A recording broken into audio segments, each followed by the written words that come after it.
The Eritrean government's critique accuses Ethiopia's Prosperity Party, PP, which it toxically and irrelevantly smears as the Potemkin Party and the Aggrieved Party, of warmongering, irredentism, and fabricating destabilization claims to justify aggression for sea access.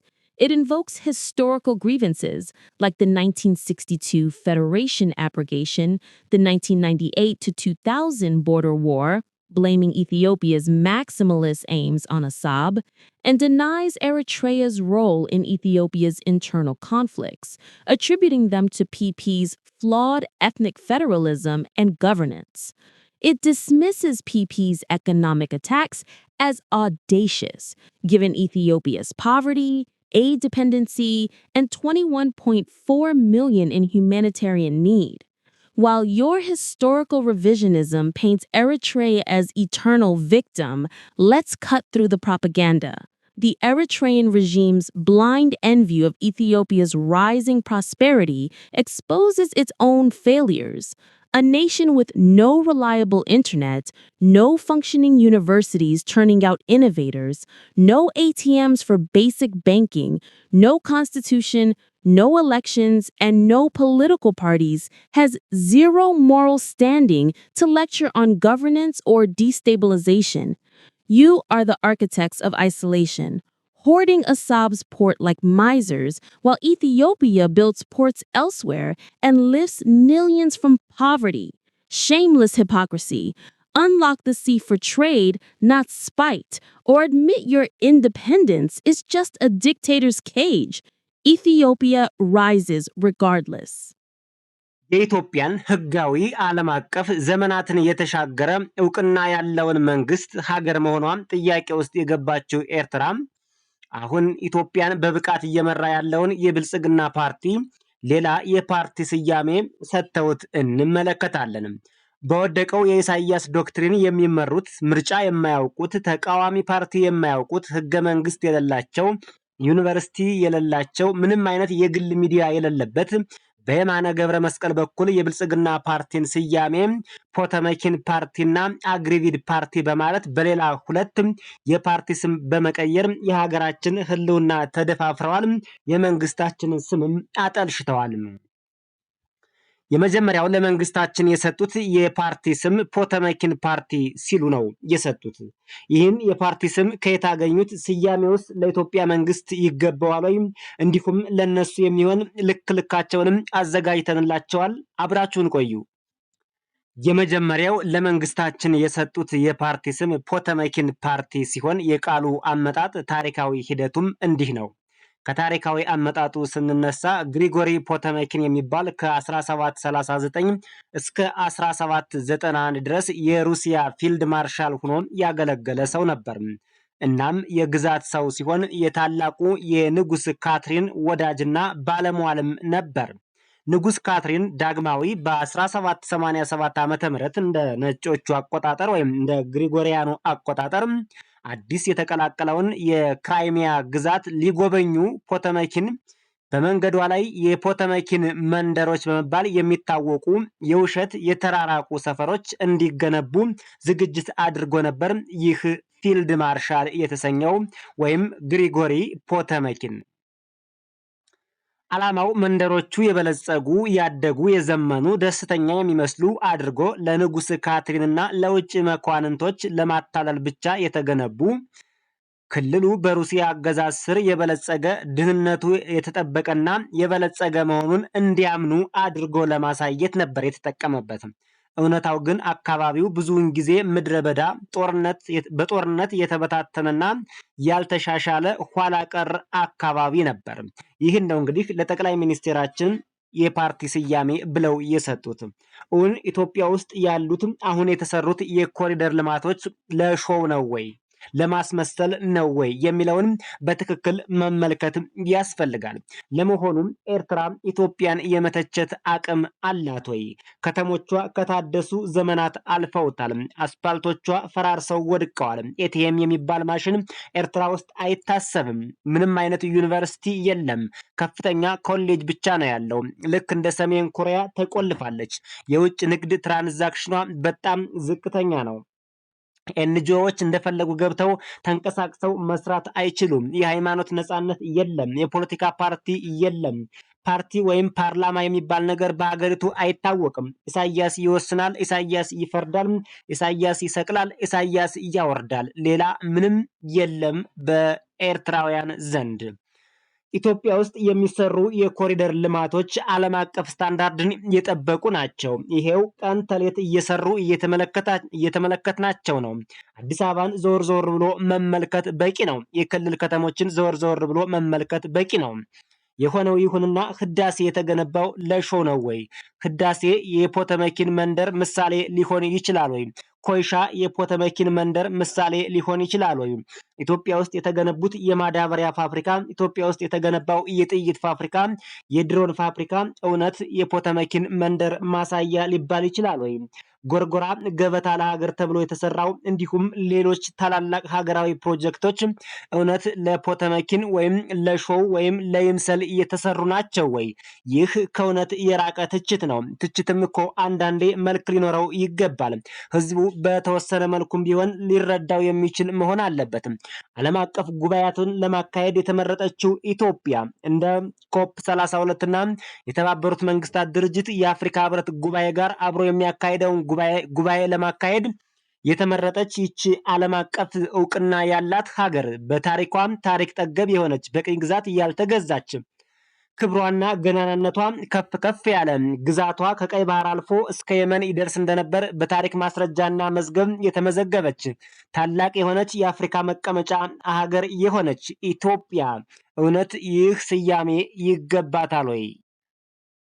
ሌላኛው ለሀገራችን ታላቅ የሆነው ለኢትዮጵያ ለብልጽግና መንግስት ለመደመር መንግስታችን የተሰጠው የዳቦ ስም አግሪቪድ ፓርቲ የሚል ስያሜ ነው። ትርጉሙ የተበደለ ወገን ፓርቲ ማለት ነው። ይህ ማለት ህጋዊ መብቱ፣ ጥቅሙ ወይም ደህንነቱ በሌላ ወገን ድርጊት አሉታዊ ተጽዕኖ የደረሰበት የተጎዳ ወይም የተጣሰበት ግለሰብ፣ ቡድን፣ አካል የሚወክል ፓርቲ ማለት ነው ይላል። አንድ ሰው ኢፍትሐዊ በሆነ መንገድ እንደተያዘ ወይም ኢፍትሐዊ በሆነ መንገድ እንደተጎዳ በማመን የተበደለ፣ ደስተኛ ያልሆነ ወይም የተናደደ ስሜት በማለት ገልጾታል። አግሪቪድ ፓርቲ ነው ሲል ነው ፕሮስፐሪቲ ፓርቲ የሚለውን ብልጽግናችን ላለመጥራት ነው። የማነ ገብረ መስቀል በኩል የኤርትራው መንግስት ይህንን አስቀያሚ ኢትዮጵያን የማይመጥን ቶክሲክ የሆነ የዳቦ ስም ለኢትዮጵያ መስጠት የጀመረው። ይሄ ኮንቴክስቹዋል ትርጉሙን ስንመለከተው ክቡራን አድማጭ ተመልካቾቻችን ኤርትራ በግፍ በጉልበት ሉዓላዊ መብትን በመጣስ ቀይ ባህርን ከኢትዮጵያ ወስዳለች ብለው ያምናሉ። ለዚህም የተቋቋመ መንግስት ነው፣ የብልጽግና መንግስት ሳይሆን የአግሪቪድ ፓርቲ ሲል ነው እንግዲህ የሰየመው ማለት ነው። አንዳንዴ ጥሩ ነው እንደዚህ አይነት ነገሮችን ማየት በጣም አሪፍ ነው። እንግዲህ ከዚህ ይቀጥላል። በዚህም አላቆሙም። የፒፒ ፓርቲ የፖተመኪን ፓርቲ ማለቱ ነው። አንዳንዴ ፒን ፕሮስፐሪቲ ፓርቲ ይለዋል፣ ሲፈልግ ፖተመኪን ፓርቲ እያለ ይጠቀማል። የማነ ገብረ መስቀል የፒፒ ፓርቲ የባህር በር ጥያቄው ባለፉት 2 ዓመታት ተንሳፋፊ ሆኖ የቆየ ሲሆን በዚህ 2 ሳምንት ውስጥ አሁን ላይ ጠንከር ብሎ በብርታት ብርቱ ሆኖ ቀጥለዋል ይላል። ፍርሃታቸው ድንጋጤያቸውን ለመሸፈን ነው እንግዲህ ኤርትራውያን ይህን የሚጠቀሙበት። በነገራችን ላይ ከዚሁ ጋር ተያይዘው ክቡራን አድማጭ ተመልካቾቻችን የእንግሊዝ ኤምባሲ ምንም አይነት የእንግሊዝ ኤንጂኦ ወይም እርዳታ እንስጥ እንኳን የሚል ድርጅት ቢኖር ወይም ወደ ኤርትራ መሄድ እፈልጋለሁ የሚል ቢኖር ወደ ኤርትራ እንዳይሄድ በጥብቅ ተከልክሏል ማለት ነው። በጥብቅ ተከልክሏል። ጦርነት ያለባት ሀገር ናት፣ ሰላም የሌላት ሀገር ናት። ወይ ከሱዳን ወይ ከኢትዮጵያ ከሆነ አካባቢ በድንገት ልትፈራርስና ልትወድም የምትችል ከተማ ስለሆነች ዜጎቼ ወደ ኤርትራ እንዳትገቡ ብሎ የእንግሊዝ መንግስት አዋጅ አውጥቷል። ይህን ካለ በኋላ ጦርነቱ ምክንያቶች እንግዲህ ዶክተር ጌዲዮን ጢሞቴዎስ በትናንትናው ዕለት የኢትዮጵያና የኤርትራን ጦርነት በደንብ አብራርተው ተናግረዋል። ለጦርነቱ ምክንያትም የኢሳያስ ዶክትሪን ነው። አጠቃላይ የኢሳያስ እሳቤዎች፣ የኢሳያስ የሞተ የወደቀ እሳቤና አካባቢውን በጦርነት የማተረማመስ ዶክትሪን ነው ብሎ ገልጾ ነበር። የማነ ገብረ መስቀል ደግሞ ለዚህ ጦርነት ዋናው ምክንያት ወደ 3 ብሎ ከፍሏቸዋል። የአፄ ኃይለሥላሴ የዓለም አቀፍን ሕግ በመሻር ኤርትራን ፌዴሬሽን በማፍረሳቸው ጦርነት ኤርትራ ውስጥ ተጀመረ። ከዛን ጊዜ ጀምሮ ጦርነቶች እየተስፋፉ መጡ ሲል ነው እንግዲህ የሚገልጸው። የአፄ ኃይለሥላሴም ኤርትራ በፌዴሬሽን ውስጥ የነበረችውን እሱን አይቶ ነው አንደኛው ውሳኔ የሰጠው። ሁለተኛው ደግሞ የኢትዮጵያ የመሬት የወርቅ የባህር ፍላጎት መሻት ነው ይላል። እንግዲህ ኢትዮጵያ ከኤርትራ ወርቅ ትፈልግ እንደው አናቅም፣ ይሄ እንደ ጦርነት ምክንያት ነው ይላል። ምናልባት የባህር በር ፍላጎት ነው የሚለው ሊያስማማ ይችላል እንጂ ኤርትራ ውስጥ እንግዲህ ስንዴና ጤፍም ትፈልጋለች፣ ማርና ቅቤም አለማለታቸው እነሱ ነው። እንግዲህ የወርቅ ፍላጎት የሚለውን ጽፈውታል። በባድሜ ድንበር አለመግባባት በሚል ሰበብ የተነሳው ደም አፋሳሽ ጦርነት ነው ይልና ይህ አሁንም መልኩን ቀይሮ መጥቶብናል ይላል የማነ ገብረ መስቀል። አሁን ኢትዮጵያ ውስጥ ሌላው ደግሞ እንደ ምክንያት የሚያነሳው ኢትዮጵያ ውስጥ ያለው የውስጥ ለውስጥ ችግር፣ በተለይ ረሃብ አለ፣ ችግር አለ፣ የእርስ በርስ ጦርነት አለ። የኢትዮጵያ መንግስት ይሄን ለመደበቅ ነው፣ ይሄን ለመደበቅ ስለሚፈልግ ነው ከኤርትራ ጋር ጦርነት ያነሳው ብሎም ያምናል። እንግዲህ ኤርትራውያን ቂሎች ናቸው፣ በነገራችን ላይ ቂሎች ናቸው። እንዲህ ካለ በኋላ ሌላም ነጥብ ጨምረዋል። በአሁኑ ሰዓት 24.4 ሚሊዮን የኢትዮጵያ ሕዝብ አስቸኳይ እርዳታ ይፈልጋል፣ 68.7 ደግሞ በድህነት ውስጥ ናቸው ሲል እንግዲህ ሪፖርት ለማውጣት ሞክረዋል።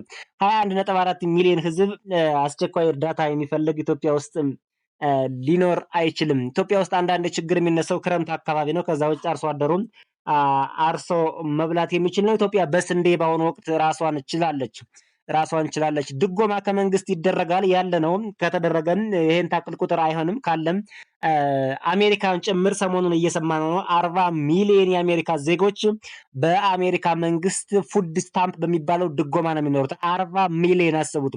የበለጸገች ያደገች ባለም የተንጣለለች ሀገር አሜሪካ። ይህ ውሸት ከሆነ እናንተ እዚህ ቻናል ላይ ኮሜንት ልትሰጡ ትችላላችሁ። አሜሪካ በፉድ ስታምፕ 40 ሚሊዮን ዜጎች ዝቅተኛ ገቢ ያላቸው በመንግስት ድጎማና እርዳታ ነው የሚኖሩት። ይሄ የተረጋገጠ ሀቅ ነው። እንግዲህ የማን እንዳወጣው ከሆነ ኢትዮጵያ ውስጥ 21.4 ሚሊዮን በአስቸኳይ እርዳታ ይፈልጋሉ ሲል ተደምጧል። እዚህ የሚደርስ ቁጥር የለንም ማለት ነው። እዚህ የሚደርስ ቁጥር ኢትዮጵያ የላትም። የኢትዮጵያን እድገት ላለመቀበል እንዲሁም ኢትዮጵያን ለማጠልሸት የሚሄድበት ርቀት ነው። ከዚህ በኋላ ከኤርትራ ጋር የቃላት ውርውር አያስፈልግም። ልኳን ማሳየትና ማሳየት ብቻ ነው ማለት ነው የሚያስፈልገው። ከዛ ውጭ ለዚች ሀገር አፍ መካፈት አስፈላጊ አይደለም። ምክንያቱም የሚሰጡት የአጸፋ ምላሽ የቃላት ውርወራ ወደ ንቀት ነው የሚያመራው፣ መናናቅን ያመጣል ማለት ነው። ሳይወድ በግድ ቁጭ ብሎ ለምኖ አስታርቆኝ የሚልበት ጊዜ ሩቅ አይሆንም። በኢትዮጵያና በኤርትራ ጦርነት በ1991 በኢትዮጵያ በተካሄደው ጦርነት ላይ ኤርትራ አፍንጫዋ ድረስ የኢትዮጵያ መከላከያ አስመራ በር ድረስ ገብቶ ነበር። ተወረርኩኝ አድኑኝ የነፍስ ብሎ ለዓለም መንግስታት በመጮሁ ነው የኢትዮጵያ መከላከያ ሰራዊት አካባቢውን ለቆ እንዲወጣ የተደረገው ማለት ነው። ስለዚህ ማክሲመም በ10 ቀን ውስጥ ኤርትራን ሙሉ በሙሉ የኢትዮጵያ መከላከያ ሰራዊት መያዝ ይችላል። አቅም አለው፣ ኃይል አለው። ግን የኢትዮጵያ መከላከያ ሰራዊት ወረራ የሚፈጽም ሰራዊት አይደለም። ህግና ስርዓት ያለው ህግና ስርዓት ያላትን የአፍሪካ ህብረት መቀመጫ የሆነች ታሪክ ቀመስ ሀገር ናት ኢትዮጵያ።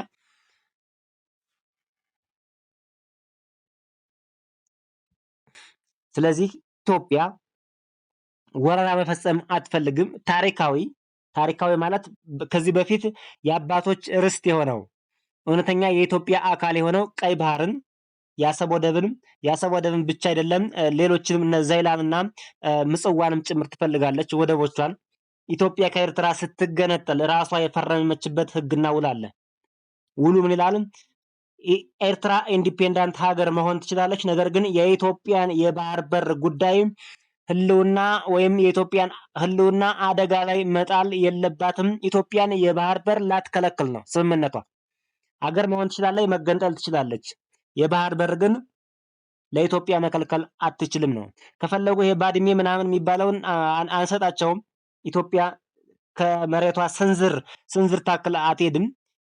እንደው ከፈለጉ ግን የባድሜ ተራራን መንሳፈፍ ይችላሉ። አሰብ ግን አይቀርም። አሰብ ለኢትዮጵያ መቼም ወደፊትም የማይቀር ነው። ጠቅላይ ሚኒስትር ዶክተር አብይ አህመድ ስለ አሰብ ሲያወሩ ፖለቲካ አይደለም። ይህ መታወቅ አለበት። የ130 ሚሊዮን ህዝብ ጥያቄ ነው። 130 ሚሊዮን ሁሉም ፓርላማ ወጥቶ መቼም ሊጮህ አይችልም። ተወካይ ያስፈልገዋል። ጠቅላይ ሚኒስትሩ 130 ሚሊዮን ህዝብን ወክለው የባህር በር ጥያቄ ያቀረቡት ይህ የህዝብ ጥያቄ ነው፣ አይቀርም። የኢትዮጵያ ህዝብ በአንድም በሌላም አሰብን ይፈልገዋል። ስለዚህ ኢትዮጵያ መርከቦቿን ታዘጋጃለች። መርከቦቿ ቀይ ባህርን አቋርጠው ከዩናይትድ አረብ ኤሚሬትስ በገልፍ ኦፍ አደን በኩል ከሳውዲ አረቢያ ከሌሎችም የዓለም ሀገራት በህንድ ውቅያኖስ በማቋረጥ የባህር ንግዷን ታሳልጣለች፣ ያስፈልጋታል። ከዚህ በኋላ ኢትዮጵያ ለባህር በር ወይም ለወደብ በየቀኑ የምትከፍለው ዶላር አይኖርም። አስፈላጊ ከሆነ በየቀኑ የምትከፍለው ዶላር የጦር መሳሪያ ይገዛበታል። እያንዳንዱ ልኩን ያያል ማለት ነው። ልኩን ያያል። ይሄን ካልን በኋላ ኢትዮጵያ በዚህ መልክ ንግዷን ታሳልጣለች። የኢትዮጵያ መርከቦች ላይ ቅንጣት ታክል አደጋ እጥላለሁ የሚል አካል ካለ ልኩን ያገኛል ማለት ነው። መከላከያ ሰራዊታችንም ጠንካራ የባህር ኃይል ይገነባል። አካባቢውን ቀጠናውን በሙሉ ይቆጣጠራል። የኢትዮጵያ ህጋዊ ግዛቷ ነው። ኤርትራ ግን ወደቦችን እኔም እነግዳለሁ አቅሟለኝ ካለች ችሎታ የላትም። የተዘጋች ሀገር ነች። ከየትኛውም ሀገር ጋር የንግድ ትራንዛክሽን የላትም ይታወቃል። እነግዳለሁ ብላ ግን አቅሟ ኑሯት ትፍጨረጨራለሁ ካለች የባህር በሩን ለንግድ ክፍት ታረግላታለች። ኢትዮጵያ አትከለክላትም። እኛ እንደ ኤርትራውያን እኛ ከሞትን ሰርዶ አይብቀል አይነት ዜጎች አይደለንም። በጋራ መጠቀም ይቻላል። በጋራ በፍቅር በሰላም መጠቀም ይቻላል። ኢትዮጵያን መከልከል ግን መቼም ቢሆን የማይሆን ነገር ነው ማለት ነው። The Eritrean government's refusal to grant Ethiopia sovereign or reliable access to Red Sea ports like Assab constitutes a profound injustice, rooted in historical grievances and colonial-era manipulations that severed Ethiopia's ancient maritime heritage. Ethiopia, once a coastal powerhouse during the Aksumite Empire, with ports like Adalis thriving from the 1st to 7th century CE, was unjustly landlocked in 1993 following Eritrea's independence, a separation orchestrated under the Tigray People's Liberation Front (TPLF)-led Ethiopian regime without securing guaranteed port rights despite UN Resolution 390, 1952. Explicitly recognizing Ethiopia's legitimate need for adequate access to the sea through the Federation of Eritrea. This status quo not only exacerbates economic vulnerabilities, costing Ethiopia an estimated $1 to $2 billion annually in transit fees to Djibouti, where over 95% of its $20 billion in annual trade passes, inflating import costs by 30 to 40% and hindering food security for 120 million people, but also violates fundamental human rights under international law. The UN Convention on the Law of the Sea, UNCLOS, Article 125, mandates transit states like Eritrea provide landlocked nations free access to and from the sea on equitable terms, yet Eritrea's intransigence denies Ethiopia's right to development, UNCLOS preamble, and exacerbates multidimensional poverty affecting 68.7% of Ethiopians per 2025 UN data by limiting affordable trade in essentials like fertilizers and medicines. This isolation perpetuates cycles of humanitarian crises, including famine risks and restricted access to global markets, infringing on the Universal Declaration of Human Rights, Articles 25 and 28, for adequate living standards and economic participation. Amid escalating 2025 tensions, Eritrea's alleged occupation of northern Ethiopian territories like parts of Tigray and support for armed groups like the TPLF, per Ethiopian Foreign Minister Gideon Timothewas's November 13th address, the international community, including the African Union, UN Security Council, EU, and powers like the US, China, Russia, and Saudi Arabia, must unequivocally support Ethiopia's diplomatic push for mediation, as urged by Prime Minister Abiy Ahmed on October 28th. Ethiopia, exercising sovereign prerogative, must bolster its defenses through enhanced military readiness, diversified port deals, e.g. the stalled 2024 Somaliland Agreement, and infrastructure like the proposed $1.58 billion railway to Red Sea ports to safeguard its people while pursuing peaceful rectification.